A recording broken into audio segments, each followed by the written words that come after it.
kind of on a mountain here because that's 1,036 millibars, and then we go down to 1,032, 1,028, 1,024, 1,020. So this idea of at the Earth's surface having a high pressure or low pressure is a big hairy deal in understanding what our atmosphere is doing. So the other thing is that the closer the spacing of the lines, like around the low, the bullseye, they're pretty close together, whereas around the high, they're kind of widely spaced. And if they're kind of close together, that means we have what we call a steep change or steep gradient, a steep pressure gradient. So that leads us to, if you have a difference in pressures, then you have the opportunity, you will have wind. And all wind is air relocating from a high to a low pressure. So some everyday examples, like if I were to try to, if you kind of fan something, you fan the air, okay, what are you doing? Well, you're basically kind of squishing up the air particles and you're making them move. You're squishing up the air particles and you're making them move. Okay, you're creating high pressure and it's going to low pressure. That's it. High, okay, high, then high over there, high over there, high over there, high over there, high over there. Okay, same thing if you gas up a balloon. Okay. So what we're doing here is taking air from this chamber and we're inflating a balloon. So right now the balloon has normal, it has no air pressure per se. Okay, and then I can inflate it. Okay, I'm increasing the pressure in there. So what happens if I let go of this? All the air moves out of it, and for every action, there's an opposite and equal reaction. So the air goes that way, the balloon goes that way. Okay? So that's kind of how that goes. So also, like if you're outside and it's not a very windy day, but anytime you see wind moving, it's always going from a high to a low pressure. That's it. So this looks like a football field, but it's really kind of emphasizing a high pressure to a low pressure. So these kind of yard lines actually are trying to show you different, we call those isobars.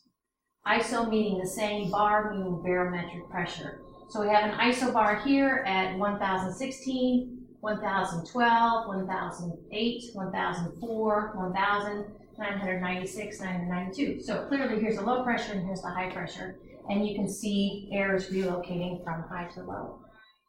And it's quite common. You kind of see this difference of we're going, every line is a difference of what, 4? Okay, and that's quite common. Not always the case. So this one, if we look at it, it looks like we have isobars then kind of going horizontally across the United States. 110 up here, 990 down here. So I'm going to put an H here and I'm going to put an L here. Okay, so you can see the wind moving from the high to the low. And we are going to kind of put a twist, no pun intended, on that coming up. So winds, well, they can be long, they can be not very strong and short-lived, or they can be very strong, gusty winds, and they last a long time. So I think I mentioned this before. The closer the lines, we say that that is the stronger, or excuse me, that's the steeper pressure gradient, the closer the lines are. When they're far spaced apart, windy winds, weak winds. When they're close together, strong winds. So the closer the isobars are together, the stronger your wind will be. We talked about, and you guys did a lab actually, about humidity and such, and how humidity can make us feel hot. Okay, Well, wind can make us feel cold. So you have the heat index for feeling hot and the wind chill effect for feeling cold. But just like the heat index doesn't have any effect on inanimate objects, so the wind chill effect doesn't have effect inanimate objects or objects that aren't warm-blooded. So the wind chill effect. So here is a chart, kind of like our heat index, but it's a wind chill chart. And what you do is along the, let's see, it's a little different though, isn't it? Here is what the temperature, what your thermometer reads, thermometer. And this is what the wind is blowing. So wind chill factor is a factor used to increase, or it happens because we lose our heat by the movement of air. So for instance, if it was 15 Celsius out there, 15 Fahrenheit, excuse me. If it was, let's go 20. If it's 20 Fahrenheit, but your wind is blowing like 40, okay, you're going to feel like it's -1 degrees Fahrenheit. So here's this is supposed to be another arm. That's my arm there. And instead of, we're not going to sweat because it's going to be cold outside, but for all mammals, all warm-blooded animals, we have kind of an aura around us. Okay, this is my aura. That's my heat I'm kind of oozing. We have a heat shield. Okay, so if you get wind going on there, basically it blows away your heat shield and it makes you feel colder. All right. So we talked about Newton's 3 laws of motion. His first law of motion says an object in motion will stay going in that same motion with that same speed unless acted upon by an outside force. And since wind is just air moving, we have the same thing with wind. It'll keep doing its thing unless something tells it to stop, do otherwise. So I want to talk about 2 things that kind of change wind. Okay, make wind do something different. And one of them is the force of friction. And we're all kind of familiar with the force of friction. This figure down here is trying to show you that as air moves at the Earth's surface, it has a lot of friction. And then as you go up farther in the Earth's atmosphere, it has less and less friction. The other one I want to spend a little bit of time talking about is the Coriolis force, or CF. And that's caused because the Earth is spinning on its axis of rotation. Where's rotation there?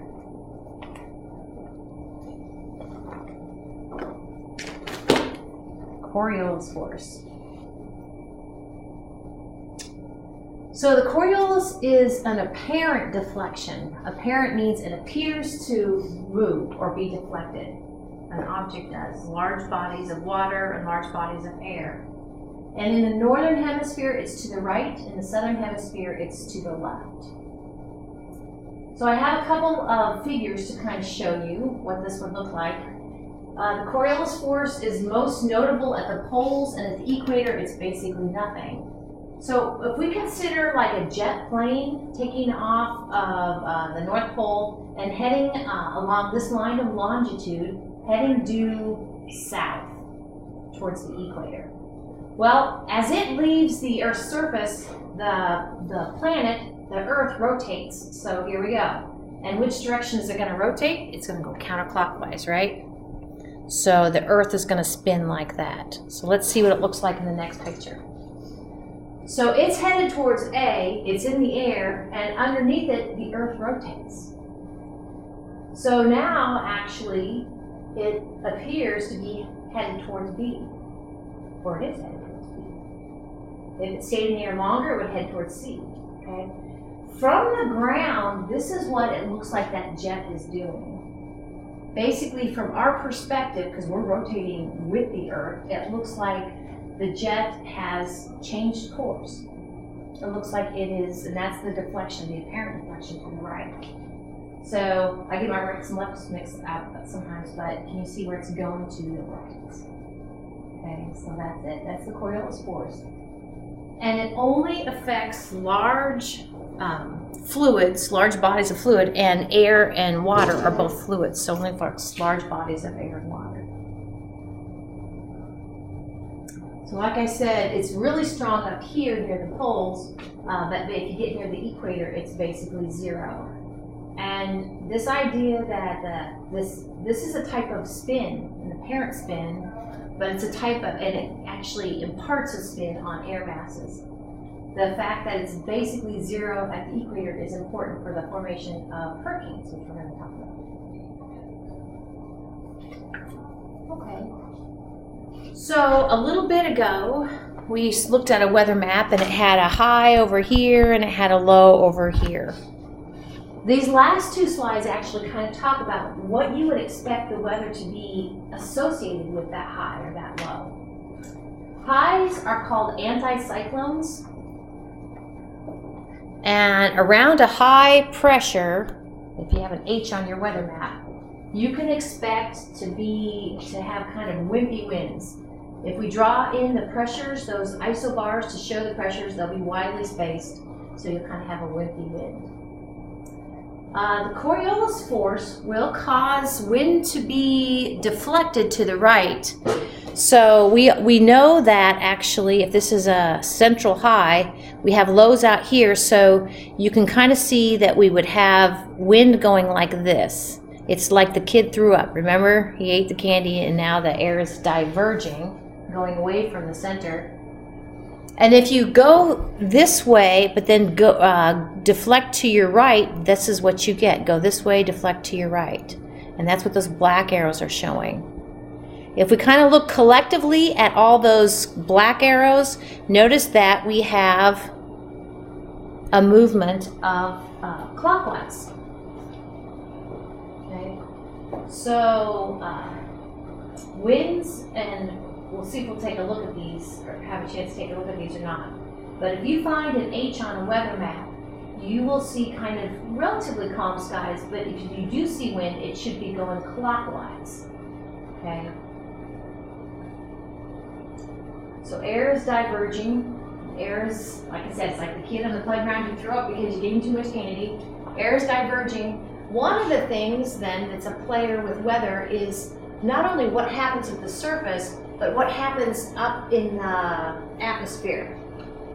So if you have diverging air, what's going to happen is a column of air from higher up is going to come down and replace that air that left. Okay? So the air coming down is actually going to be squeezed because it's higher and higher pressure as you get closer to the ground, and it's going to be warm. Okay. Anticyclones, sounds like a bad word, but it just means an H on a weather map.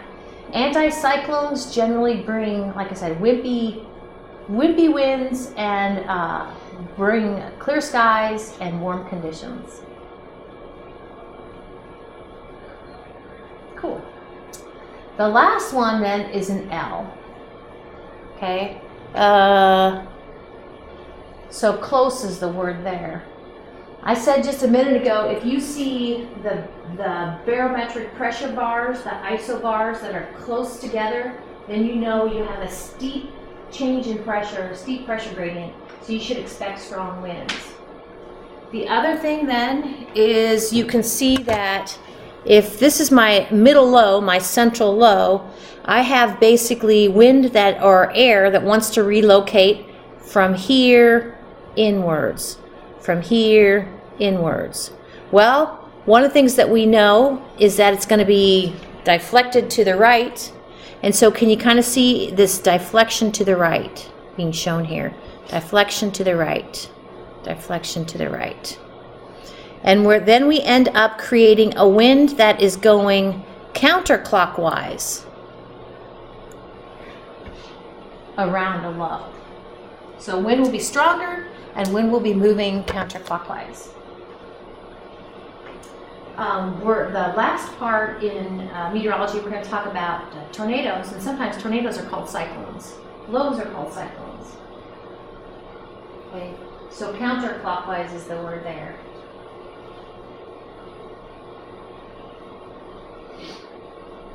So this would be like you're throwing candy out and the kids are all gathering to reach a candy.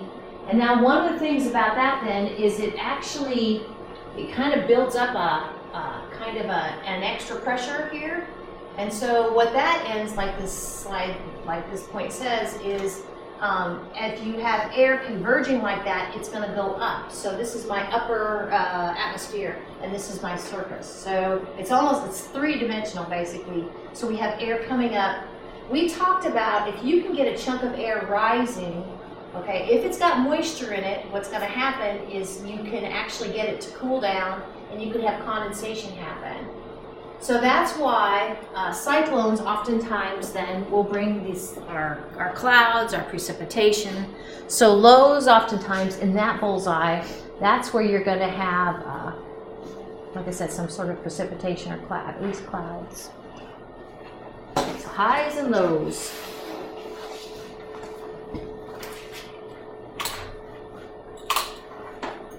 Now that we talked about wind, we can talk about this.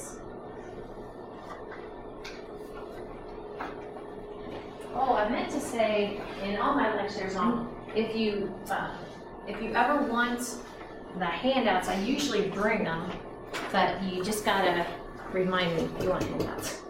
So I have old handouts here. Okay.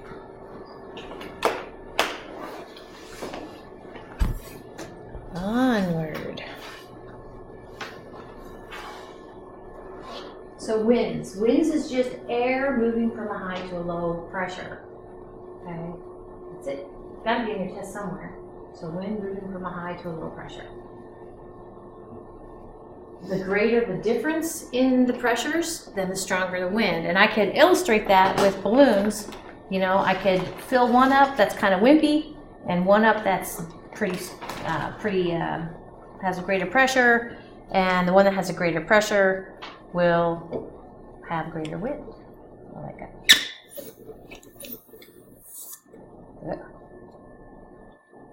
That one, we'll do a race.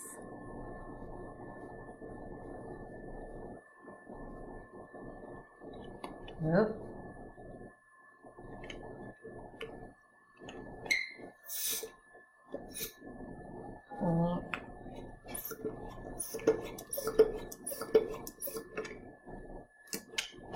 Okay. Greater pressure gradient, stronger or less pressure gradient. So I just wanted to do that. So okay. So there's this kind of talking about winds. We can talk about the size of the wind and how long it lasts. So if it's very large, it's going to have some spin to it or deflected to the right in the northern hemisphere because of the spin of the Earth. The CF stands for Coriolis force. We say that there's generally 3 sizes, and related to the size is how long the wind lasts. There's 3 of those. So starting with the little one, okay, this is the little one. So if you need to, I'll circle it too, but the word is microscale. We have a microscale wind, which almost sounds small, and it is small. So the thing about microscale winds is they don't last very long, seconds to minutes. And notice down here is the scale. So they're less than half a mile. So those are our microscale winds. Dust devils, microburst wind gusts. And then we have kind of the medium scale. The medium scale is called mesoscale. And medium scale winds are bigger. You can see down here along the x-axis. Okay, up to 1,000 kilometers as a mesoscale wind. And they last longer. Minutes to hours, hours to days. Okay. An example of a mesoscale wind would be tornadoes or thunderstorm systems. We're going to talk about 2 types of local winds. Those are mesoscale. Mesoscale, again, affects the size and how long it lasts. Then we also need to talk about these very large scales winds. They're called macroscale, but they're also kind of broken up into synoptic scale and planetary scale. Okay, air that relocates on a scale of basically countries. So the two, I'm going to focus on two local winds now. Okay, two mesoscale winds. This first one, if you've ever been to Chicago, this first one, you may have heard of the lake breeze or lake effect wind. Up here by the word sea, I'm actually going to put lake breeze. And in describing these local winds, the word that comes before wind or breeze, in this case lake or sea, that's the direction it's coming from. So a lake breeze is coming from the lake. And remember that if you're feeling wind like a breeze, it has to be going from a high to a low pressure. So why is that? Well, it comes from the fact that, and I saw this on the internet the other day explained, or kind of maybe a diagram sort of like this. I'm going to have a bucket of sand. Is that right? Yeah. No.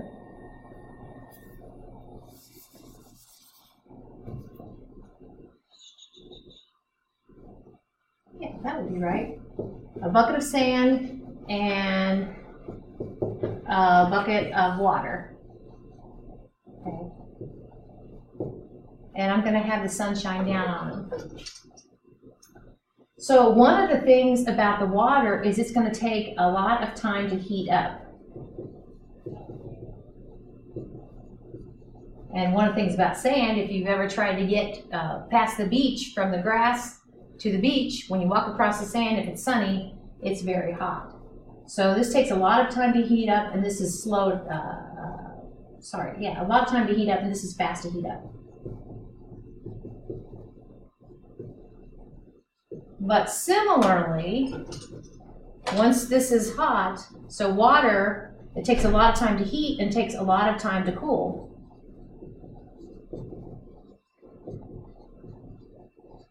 And if I go over here, it's fast to heat and it's kind of fast to cool. Okay, sorry, kind of got messed up there.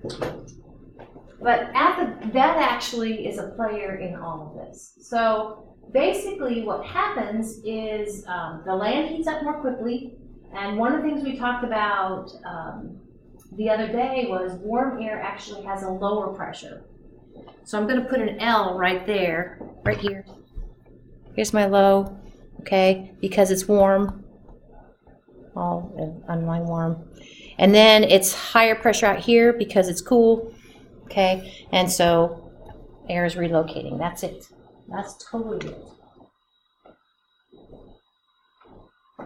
Yep. So the word there is high. But this only makes sense if you think about kind of how stubborn water is to heat up and cool down and how quick land is to heat up and cool down. So that's a lake breeze, sea breeze. The other one, this would be what we call an incoming breeze. It's coming into the land from the sea or the lake. Then they come in pairs. So this was during the hot time of the day. Well, during the cool of the night, we have something different. The land will cool more quickly, and as it cools more quickly, now we have an H here because cool air has a higher pressure. Over here, this is still warm, so we have a low out here. Okay, so we have just created an outgoing wind. Okay, that's it.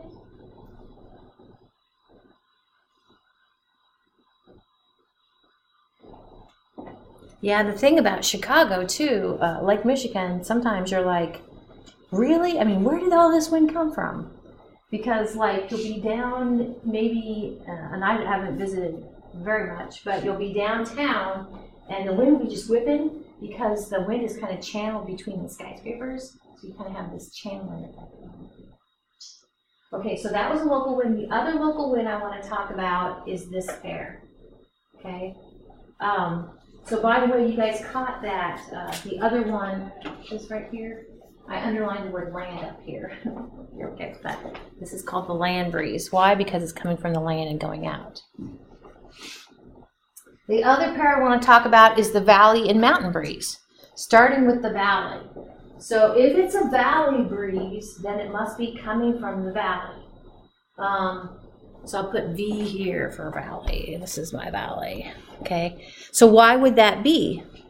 Well, again, it has to do with temperature. Now, if we climb a mountain, the air is going to get thinner. It's going to be harder to breathe, less oxygen.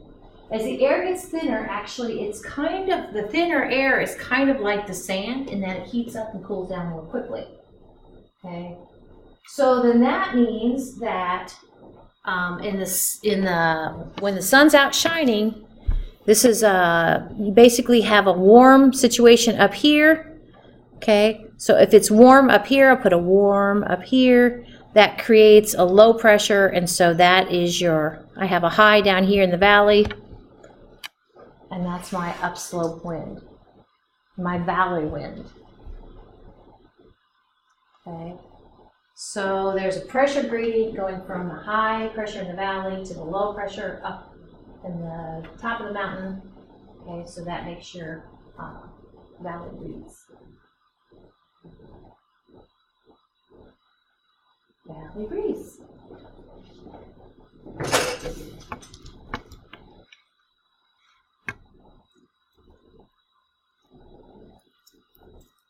And then the yang to that, if that's yin, then the yang to that will be the mountain breeze.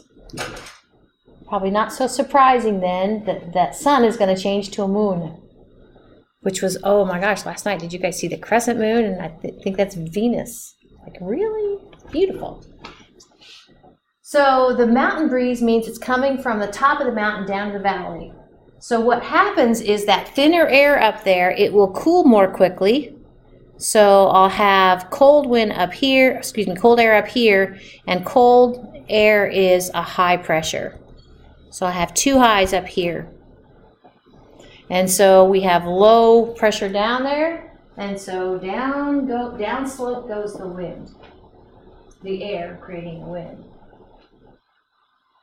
So the valley has a relatively low pressure because it's still nice and toasty with that thicker air. So we are looking at a breeze going down the mountain towards the valley. And we call that a mountain breeze, which could be a little confusing. Like, where's the mountain? You're like, okay, I guess it's the top of the mountain. The other one's the valley going up. Down. So. Cool.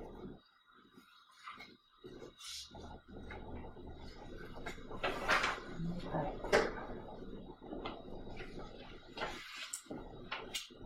Well, so that was a middle or mesoscale wind, local winds. Taking it up a notch to the planetary winds. Let's see what that looks like. As it turns out, there are 3 cells at work, and it's really a 3-dimensional thing. I brought the globe today, but so we'll do our best, but it seems like I'm going to be kind of going up and going down.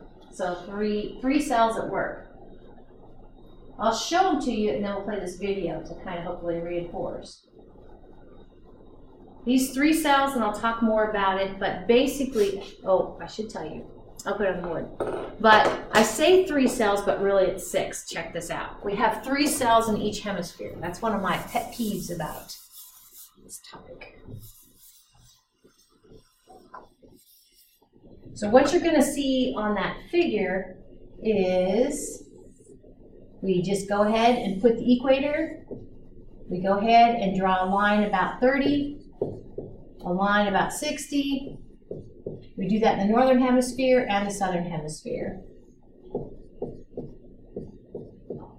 Cool. And so to me, there's really 6. In the northern hemisphere, there's 1, 2, 3, and in the southern hemisphere, there's 1, 2, 3. Okay, so there's 6. And my point is, the whole wandering thing is I put them at 0, 30, and 60, but they kind of wiggle throughout the year. We'll talk a little bit about that coming up too. So, Hadley cell. We have 2 Hadley cells. I'll just put an H, well, Hadley. A Hadley cell in the northern hemisphere and a Hadley cell in the southern hemisphere.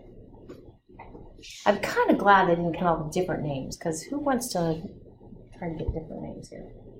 Then in both hemispheres, we have the feral cell, and sometimes I misspell that word. Feral. And actually, we are in the feral cell. That's us.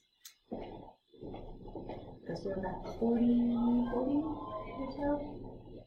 And then in both hemispheres, from 60 to 90, we have the polar cells. That makes sense?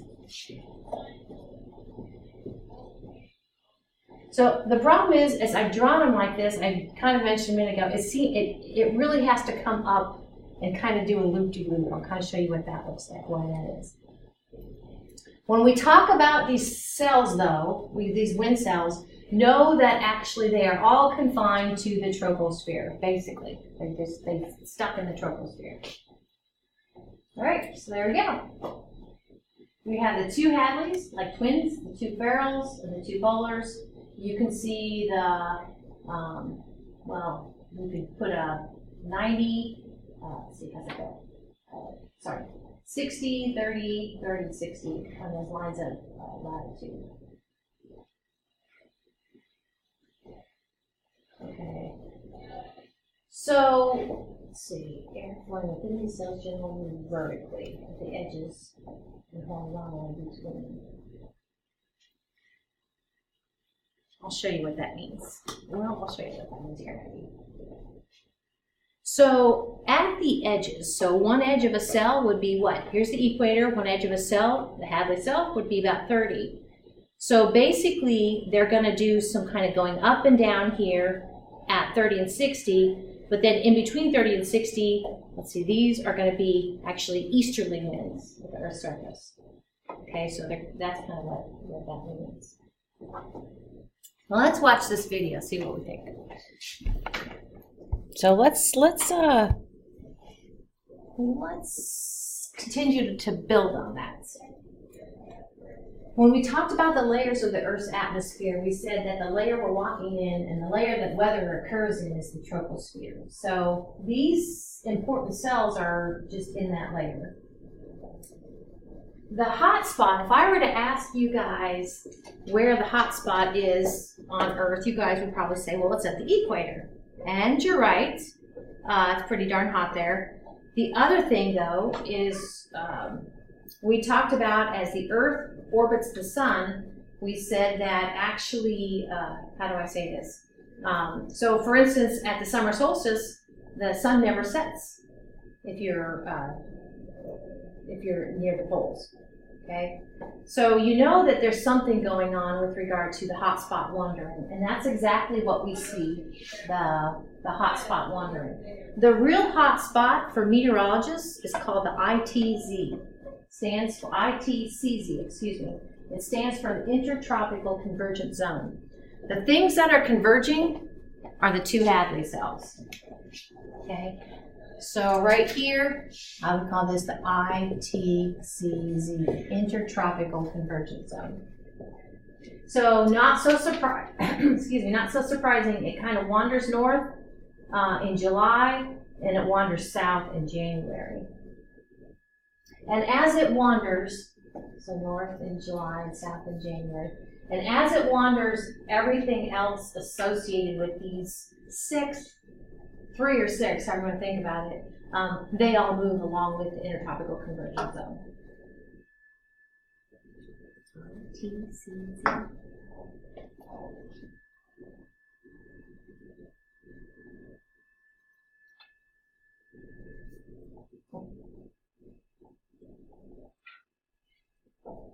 And so I'm going to try to kind of walk you through why we have these 3 cells in each hemisphere.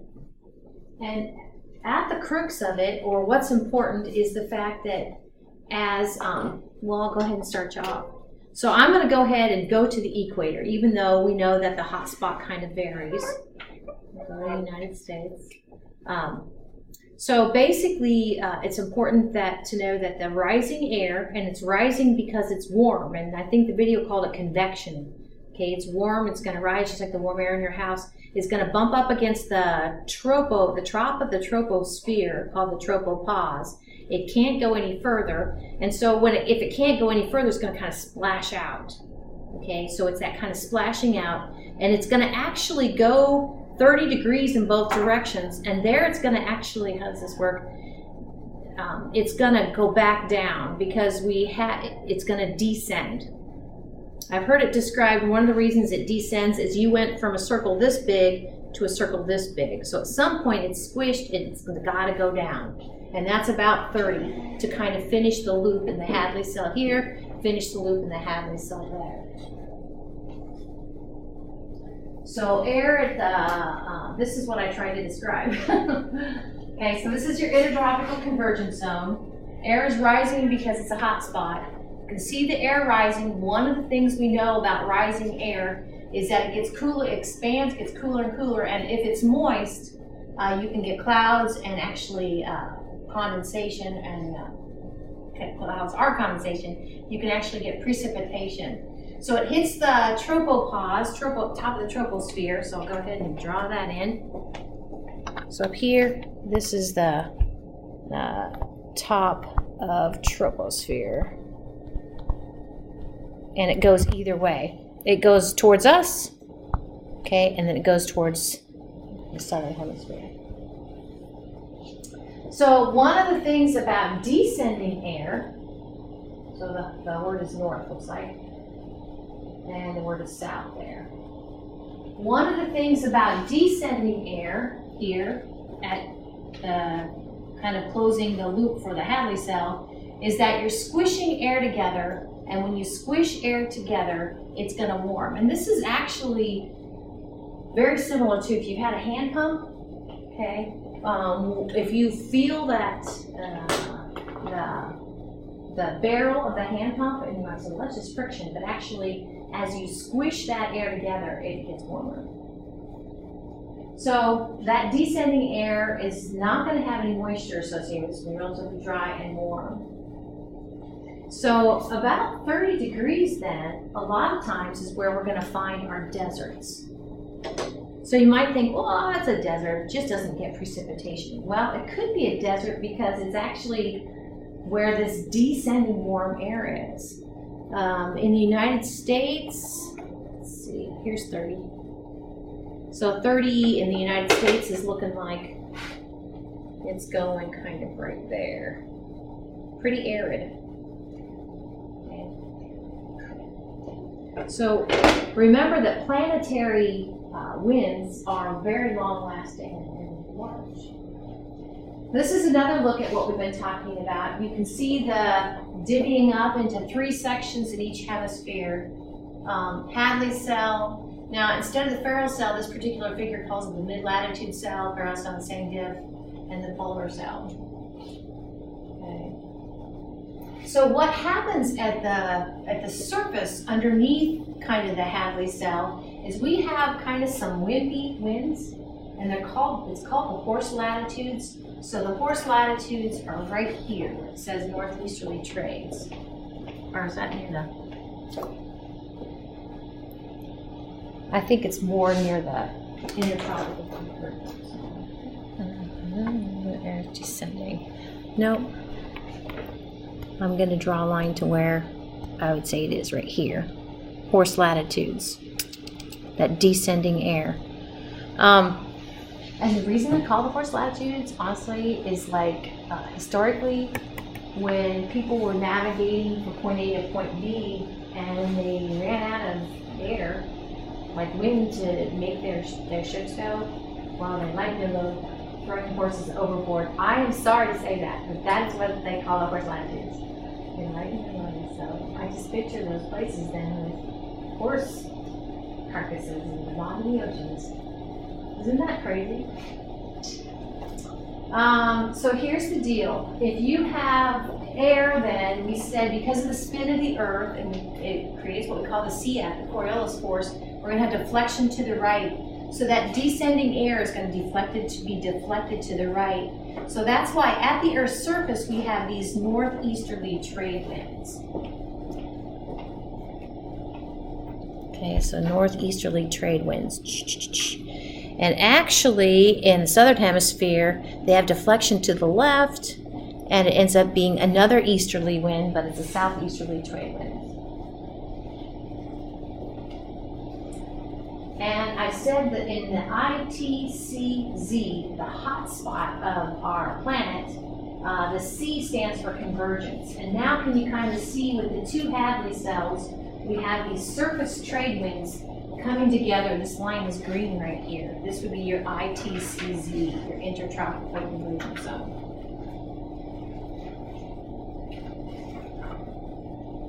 Cool. Well, moving to our cell, again, on this slide you see that our cell is called the mid-latitude cell, Ferrel cell, same thing. In the Ferrel cell then, it must bump up against the Hadley cell. So this would be like the Earth's surface here, and you're kind of seeing a slice of the troposphere. So notice that we have a descending part of the Ferrel cell, kind of descending along with the Hadley cell.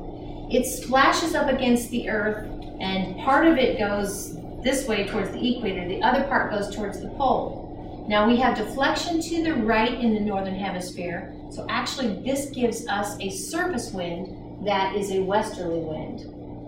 When you hear somebody talk about a westerly wind, it's kind of like the local winds. It means it's coming from the west, just like a sea breeze is coming from the sea, so a westerly wind. So that air from the Ferrel cell then goes about 60 degrees latitude, and then it starts to go up. It ascends. Okay, you can kind of see that ascension line right here. And as it ascends, it cools, and actually we could get clouds there too. So that ascending air hits the tropopause, the top of the troposphere, and it goes both ways. It goes back towards the equator to finish the Ferrel cell, and then the other part, and that's the last cell we need to talk about, part of it, when it splashes up against the tropopause, goes this way to go ahead and be part of this polar cell.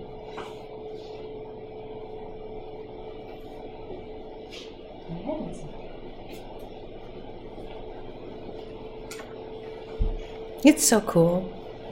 It's bigger than any one of us. So what's up with the polar cell? So to me, when I think about the polar cell, I like to think of it not starting with the Ferrel, but actually starting with the pole itself. You figure it's got to be pretty darn cold up there. And one of the things we know about cold air is that it's more dense and we have a high pressure there. Okay, so it's relatively high pressure at the poles. And then I, for whatever reason, kind of think of cracking an egg. Well, if that's a high pressure, I crack my egg, and then I actually have air going in all directions from the poles. And then I go, okay, so if it's going towards the equator, it needs to be deflected to the right, and as I do that, I end up with another easterly. So we have an easterly wind there.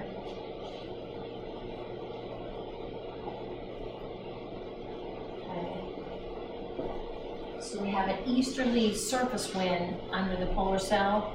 We have a westerly wind under the Ferrel cell, and we had those easterly trades under the Hadley cell. Let's see, polar easterlies. So if you're following along, which you are, at the Earth's surface now, it's different when you get above the Earth's surface, but at the Earth's surface we kind of have these alternating. We have an easterly wind, and then a mid-latitude westerly, and then we have another easterly. It just is.